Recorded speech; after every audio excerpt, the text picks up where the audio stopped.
Maybe I'm just like this much let down by this break.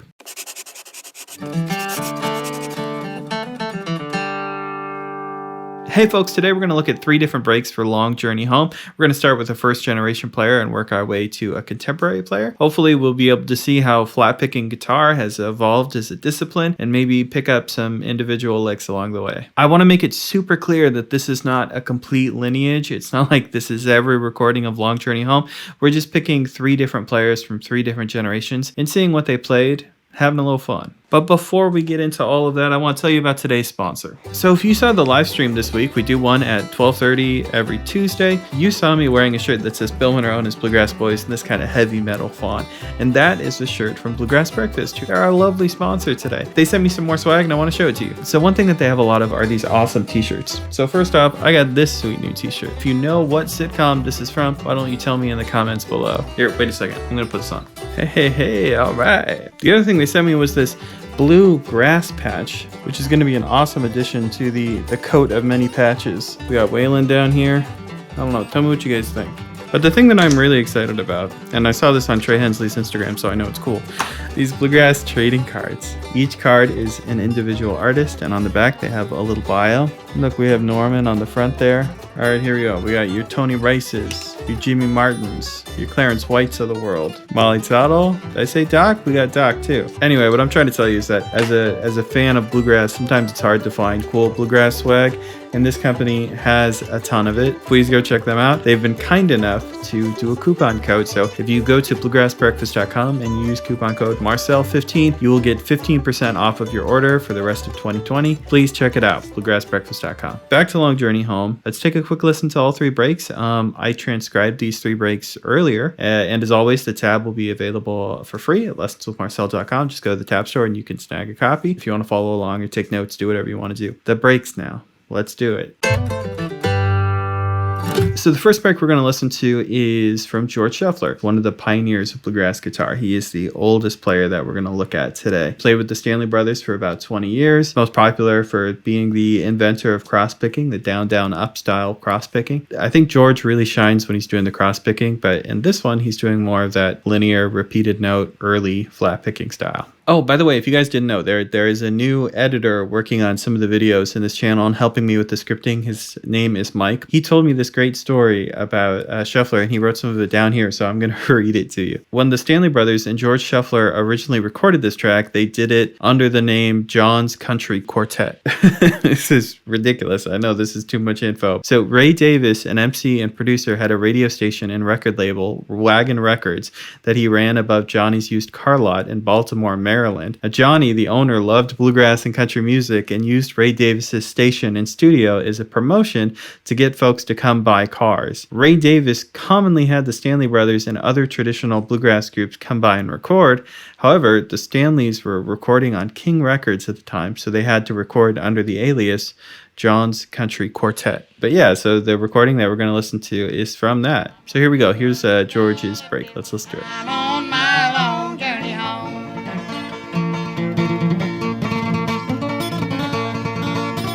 Listen to all those repeated notes.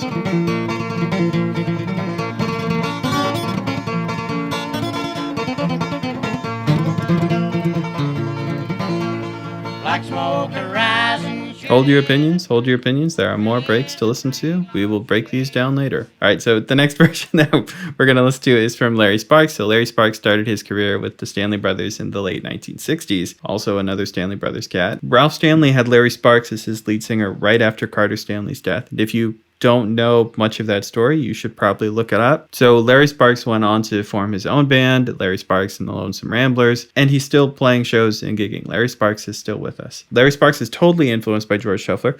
There's a couple licks that maybe we'll get into later that it definitely seems that he's lifting, but it makes sense. Larry Sparks played with the Stanley Brothers. George Shuffler played with the Stanley Brothers. They both recorded these tunes at different times. Makes sense that there'd be a through line there a little bit. Well, let's listen to Larry Sparks' version real quick. I'm on my long journey home.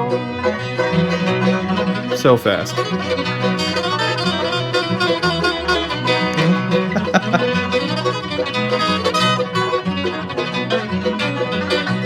There's like no time to even think as you listen through that, right? It's so quick. It is really, really quick. So the third version of this track that we're going to listen to is Billy Strings and Don Julian from their Rock of Ages album. This is the most contemporary version of the three versions that we're listening to. You might say that it's the most similar to the 1936 Monroe Brothers recording because it's a guitar and mandolin duet. And if you haven't listened to the pre-Bluegrass Monroe Brothers recordings, you should check them out because they're very, very cool. And it tells you a lot about what Bluegrass came out of. It's also maybe important to note that the Billy Strings break comes out of the sort of the post Tony Rice school of thought. So there's definitely some more modern licks in there. Here we go. Let's listen to it. I'm on my long journey home. Tony Rice lick. Lester Flatt G.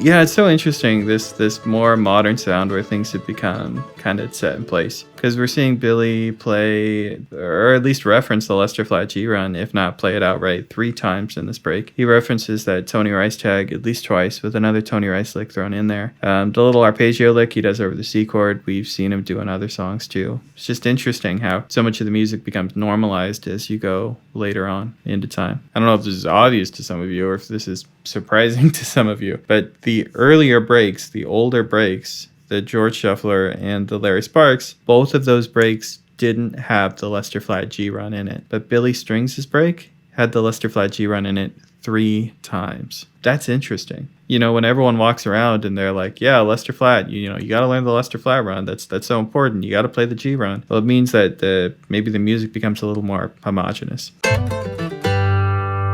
So let's pick these breaks apart. How about we go one line at a time? We try to look at what each player did. So let's start right now. Let's start with George Shuffler. So how does George Shuffler play the first line? On my long journey home.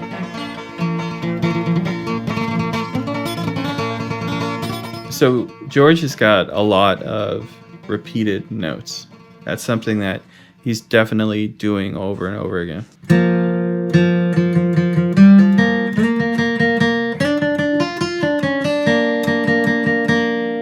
That's George Shuffler's first line. There's actually kind of not a lot of content in there. He's thinking about the melody and he's thinking about repeating the notes in the melody. In the modern era, it certainly feels dated. There's not a lot of players that play like this. And if you check out the video I did on cross-picking, I did a small interview with James Stiltner in the middle of that video. And James Stiltner is actually excellent at this style. And he played the Stanley Brothers Mountain Dew breaks for me, and they're wonderful. So if you're interested in that, that's where you can find more of that. So let's see how Larry Sparks plays the first line.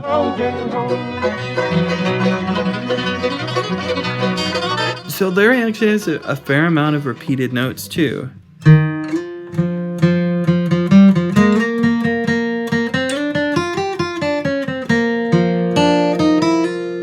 Think about the contour of Larry's line versus the contour of George's lines. It kind of undeniably references to each other. George starts out his break by repeating the open D string.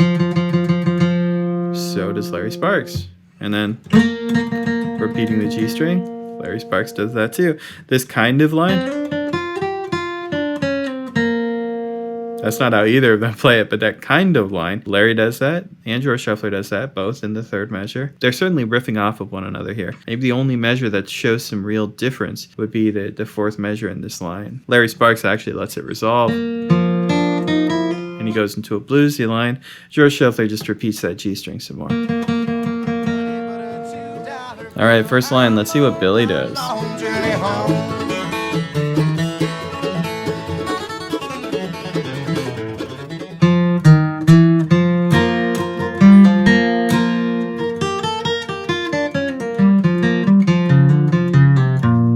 In the beginning, he's following the same kind of thing.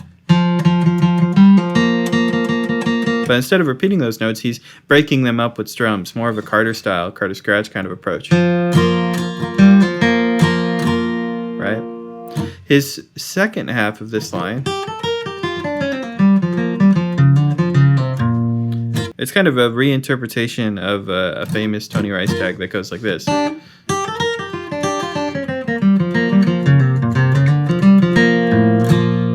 Tony just uses that on fiddle tunes and vocal tunes whenever he wants, but Billy's following the same beats. He's just fitting it into a different amount of time. He's got this little triplet in there instead of just playing the 3 notes. But yeah, right, post Tony Rice kind of world. And it's interesting, the repeating the same note has fallen out of fashion. And if you're in a situation where you could repeat the same note, you'd rather fill it with a strum, and that feels like you're adding more space or body to the music or something. It's just a completely different aesthetic. All right, let's do the second line. George, you're first up. I love you, George, but I think I know what you're gonna play.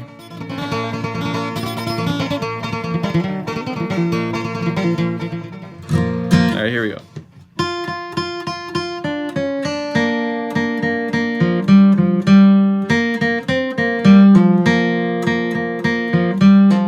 This is kind of a neat one because when George Shuffler plays this, we do get to see a couple other characters come up. For instance, this minor to major third thing. I think he did it earlier even, I just didn't say anything. But this,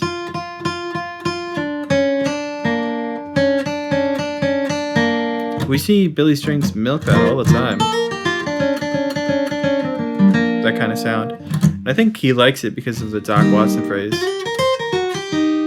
He's also changing not the scale that he's using necessarily. We actually don't have enough information to say that, but he's changing his perspective slightly over the C chord. As soon as he gets to the C chord, he puts this note on a downbeat and then resolves to the G there. And you can feel the C chord.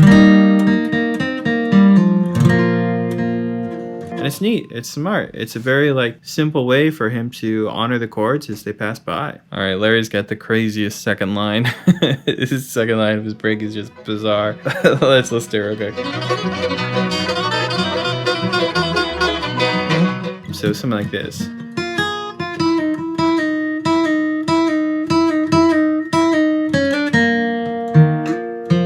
I think I read that how it's notated. The thing is that there's a lot of places in this rhythmic transcription where what actually happens is just slightly off the beat, but I wrote it on the beat just for the sake of simplicity. I don't want to write something like a 30-second note off the beat. That's not practical. That's not actually helpful to anyone. So so this is just a close approximation. Feels like it's all upstrokes to me. This is really cool because this kind of repeated thing, this is what we see Billy Strings do all the time. And to a smaller extent, Tony Rice. Tony Rice generally doesn't repeat things too much. There's a couple times in the Freeborn Man intro or situations like that where we'll see him repeat a lick over and over again. But generally in his breaks, kind of stays away from it a little bit. Where I've definitely seen Billy just sort of hang out on a repeated idea for a long amount of time. Like 4 measures, like Larry Sparks does here. It's a bold move. And even more interesting, it's kind of a rock and roll move. Part of the things that we expect in bluegrass is we expect continuous lines. We don't really expect repeated notes, right? We expect to hear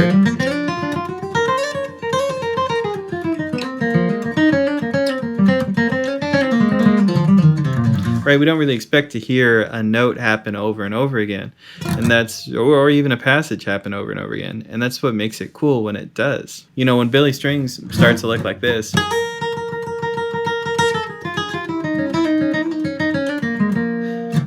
it calls attention to it because you're not expecting that note to be repeated. And if you repeat a phrase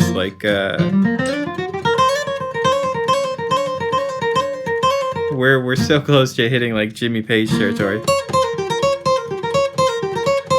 Which is so not bluegrass. And yet Larry Sparks just totally gets away with it. If you want to be bold and if you can recover after repeating something so many times, go for it. All right, Billy, what do you do for the second line? Like I was saying before, Billy comes out of a slightly different culture, so with more standardized music, we see these standardized expressions from him. So he starts with the Luster flat G run.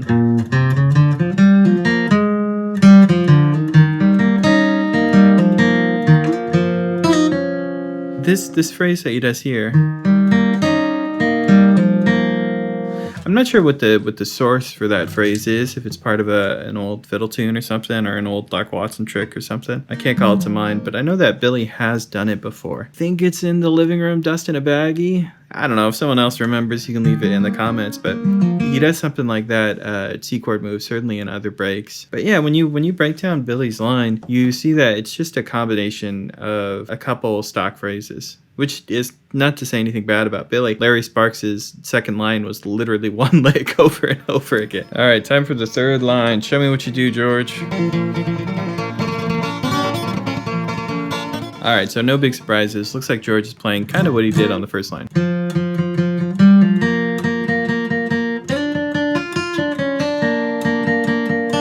If you haven't tried to play this repeated note style, it's harder than you think. I don't want anyone to think that I'm talking trash about this style or that I don't think this early style is difficult. They're playing very quickly, and I can't do it. I can't play along with George Shuffler's break like perfectly in time or anything. I'm more like Billy Strings. I'm from the modern school of thought. I'm not used to just repeating so many notes in a break. It kind of goes against what I've been taught to do. All right, let's see what Larry's gonna do for his third line.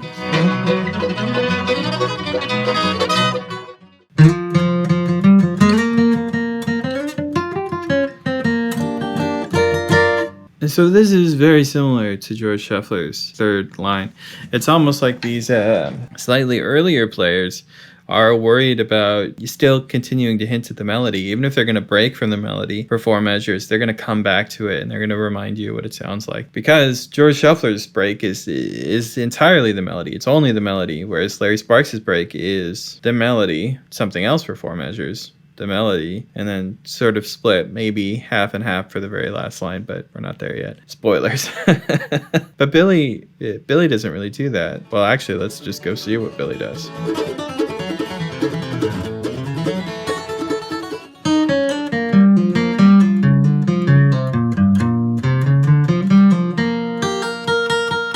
Billy has started, if you remember previously from line number 2, he had this little hanger on, and I said, this probably belongs more to the next line. It was this. And if I add it to this line,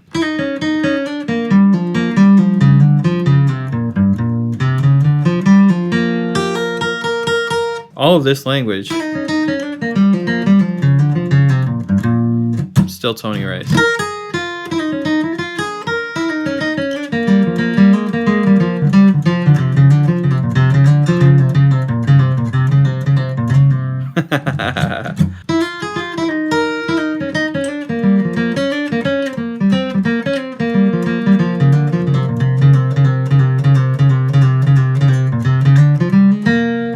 Right, these are Tony Riceisms for sure. Billy's just putting them in this situation. There's nothing wrong with that. It's just like I keep saying, right? This is a post Tony Rice world. We get the Luster Flat G run, and then Billy does the repeated note. It's cool because it's such like a dated sound or an underutilized sound in today's bluegrass landscape, that it's neat when Billy includes it. It's kind of surprising in a way. You know, George Shuffler, it's like his whole break, but Billy spends so much time not doing that when he does that, just for one measure, it really stands out. I know Tony did it too, but still, this is an interesting little snippet. All right, George, let's check out your last line.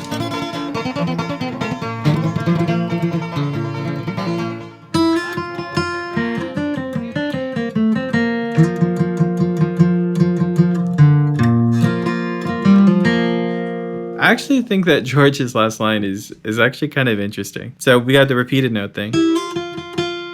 But then this is a cliche that happens at the end of a lot of early flat picking breaks. It's basically part of a fiddle tune tag. But then for George's trail off, he plays this repeating D note.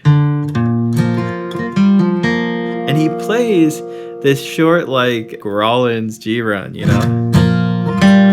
That kind of sound instead of George Shuffler gives us.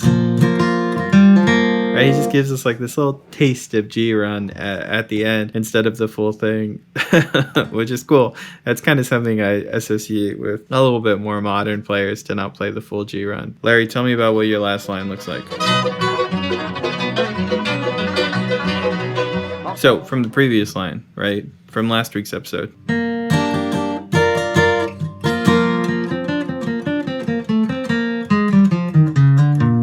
I bet you see what I see. This line. Right, there is that same little fiddle tune ending. I know Larry Sparks actually has more of a trail off. It's just really, really difficult to hear. Playing some like, he's got some little like repeater phrase that he's playing in the background. But yeah, he resists the urge to play the G run. He could have ended with this, but he played this, which I associate more with like that, maybe like Bill Monroe mandolin style. It's got like more of a bluesy feel. All right, what's Billy do? It looks like Billy's hitting us with that classic Tony Rice jag and then just looping it into the Lester flat G run again.